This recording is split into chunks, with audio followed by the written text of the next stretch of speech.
മോളെ ഫൗനു ഈ ഫുഡ് കഴിച്ച? മാമ, ഞാൻ സ്വപ്നത്തിൽ ബർഗർ ഓർഡർ ചെയ്ത് ഇപ്പം എനിക്ക് വയറ് ഫുള്ളായി. എന്നാൽ ഫൈന ഞാനൊരു KFC ഓർഡർ ചെയ്യട്ടെ. അപ്പം ഫാസിലെ അനക്കതിൻ്റെ ഫീല് കിട്ടും. ഏളാപ്പ, ഇവിടെ കാറുണ്ടോ? കാറൊക്കെ കാണുന്നുണ്ടല്ലോ.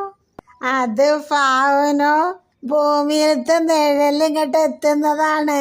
മോളെ, ഭൂമിയിലത്തെ വസ്തുക്കളുടെ നിഴൽ സ്വർഗത്തിൽ പതിച്ചു കഴിഞ്ഞാൽ പിന്നെ അതൊക്കെ സ്വർഗത്തിലെത്തും. അപ്പൊ വല്യമ്മ, ഇവിടെ ആള് കൂടിയിട്ട് നിറയൂലേ? ഫൈന, പിന്നെ ഭൂമിയെപ്പോലെ ആവും സ്വർഗവും. ആളുകൾക്ക് താമസിക്കാൻ സ്ഥലമില്ലാതാകും, പിടിച്ചുപറിയാകും, വിശപ്പാകും, പിന്നെ ഹൂറികളെ തികയാതെ വരും, പെണ്ണുപിടിയന്മാരും അപ്പം ഉണ്ടാകും.